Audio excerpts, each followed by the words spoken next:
What is going on, agents? This is your boy, Agent TSwandol, bringing you a Thieves Den vendor for Tuesday, January 7th, 2020. I hope everyone's having a good night out there. I know tomorrow is going to be kind of a big day with a lot of people with the new state of the game, with some more info hopefully on year two and things to come. Today was the vendor reset. I haven't got a chance to go check everything out. I just got off work. It's been a long day. But I've seen that the Thieves Den vendor was in DZ South.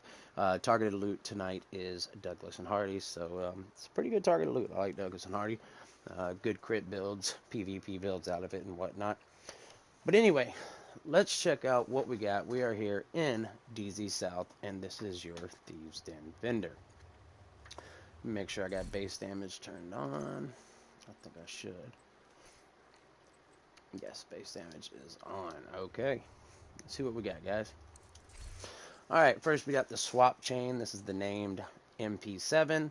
Comes with perfect Allegro. Base damage on it is 9,700. It has the talents of measured, perfect Allegro, and cannon. I was going to pick this up because I love measured. I was actually like, that's it, I'm going to buy this bad boy. But I've got quite a few SMGs that have measured on it. And I think I have a couple swap chains which much higher damage than this. I think I got one that's got right around 15k. And so I'll just roll measured on that. Because what's so nice is the bottom half of the magazine, you get the negative 20% rate of fire. Well, with perfect Allegro, it's going to turn it -5. So really, you're getting about the same as having perfectly measured, like you do on the rail splitter and on the apartment. And, I just love the MP7, man. It's got such great burst damage. But anyway, measured, perfect Allegro, and cannon. Next, we got ourselves an ongoing directive backpack here. This one has 41.9k on the armor. And we have 7.5 weapon damage, 9,500 health, and 5,300 armor with destructive as your talent. And it comes with an offensive and a utility mod slot. It's not bad. We don't see very many good backpacks, period. You can roll higher armor on it or whatnot, or you could put hardened where the talent is, get some extra armor out of it or whatnot. But this is actually not that bad. I might pick that up. We'll see. Next, we got a True Patriot mask here. It's got 22.5k armor on it with attributes of 4.5 crit chance and 16% skill haste, and it does have an offensive mod slot. Get a pair of hardwire knee pads here with just under 25k armor. This does have 399 skill power, so that's actually pretty damn good for knee pads. I think the highest I've seen is like 380 something, or that I've personally got. It has utility and a defensive mod slot on it, so these aren't too bad. I've got a Negotiator Dilemma's mask here with 22.2k armor, and it has 7% health and 234 skill power, and does have a defensive mod slot, so really low rolls on both ends of that. Got a pair of Tip of the Spear knee pads with 27.6k armor here. Attribute is 7% crit chance, and it has a offensive and a utility mod slot. What is up, Chris? Wise in the house. That's my brother right here. All right, next we got some Aces and 8 knee pads here. 25.1k armor here, and it has 8.5 crit chance on the knee pads, which is damn near maxed out. 9% is the max, and this does come with the offensive and defensive mod slot. Everybody knows Aces and 8's really good for any kind of PvE content. You just melt through everything. All right, then we're going to get into our weapons here. We got a Tactical UMP45. This one's base damage is 17,000. It's got fast hands, stable, and everlasting. Next, we've got the Police MK17 here with the base damage of 33,858 with the talents Boomerang, Accurate, and In Rhythm. Got a 511 tactical backpack here with 40.1k armor. It's got 5% crit damage, 8,600 armor, and 20% skill haste with insulated and self-adjusting. And it does come with a defensive mod slot. We've got the Richter Kaiser Gamble holster here. This one's got 28.4k armor, 9.5 crit chance with 313 skill power, and it has a utility mod slot. Then we've got a defensive system mending mod here with 3945 armor, 2.5 health, and 6% explosive resistance. And then lastly, we got ourselves a Firefly mod here with 13.2 blind duration.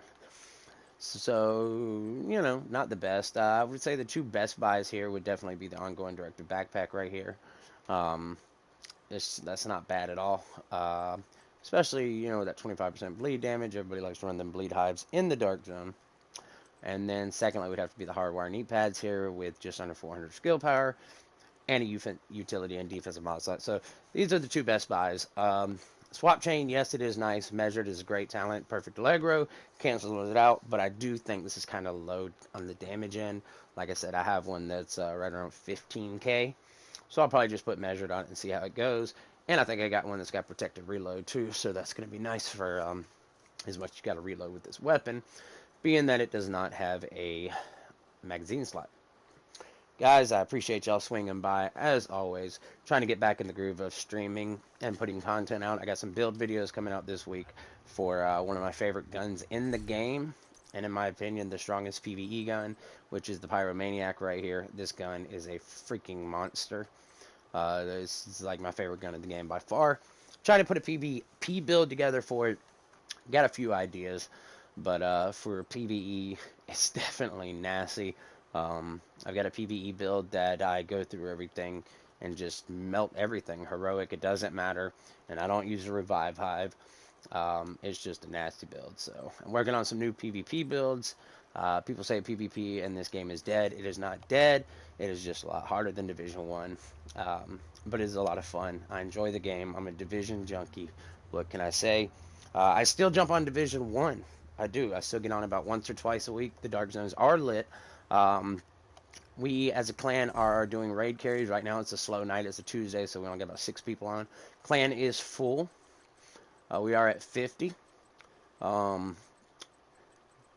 if you want to do the raid, every Friday and Saturday night right now, we do 3 runs back to back to back. In the past 21 raid runs, we've shared, I think, 19 Eagle Bearers.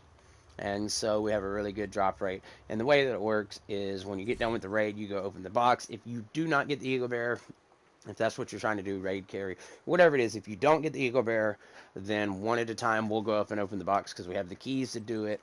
And if we get it, we drop it for you. But if you get it, then we save our keys for the next run. That way we have a chance to get every person that runs with us an Eagle Bearer.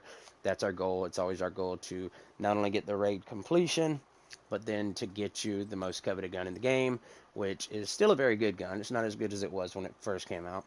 The gun is still very good, and it sucks that there's a lot of people that don't have it, and so we want to make sure everybody can get it.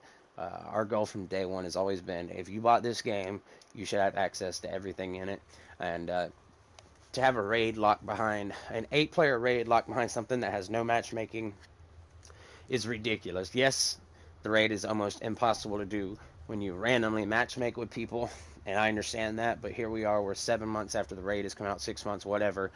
You have matchmaking on Discovery. Go ahead and open up. There's enough people that a group of 5 could get together, matchmake for 3 extra people. They can do the raid.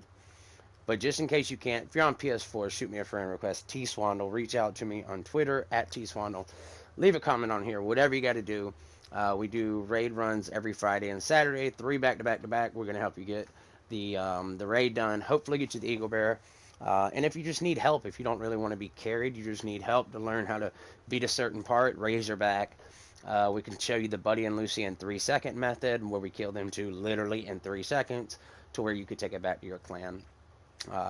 You know, we can do that too. And then also, if you are interested in giving back and helping agents do the raid, if you want to join part of this, our goal is to have raid runs every day to where we can get through this list, because we have about 25 agents on it right now that need help, and we want to start tearing through the list. So if you're in a clan that runs the raid and you want to start giving back, reach out to me. We'll get it set up, man, and we'll make sure everybody in this wonderful community has a chance to beat all the content. So guys, y'all have a good night. Y'all take it easy, have fun, and I'll talk to y'all later.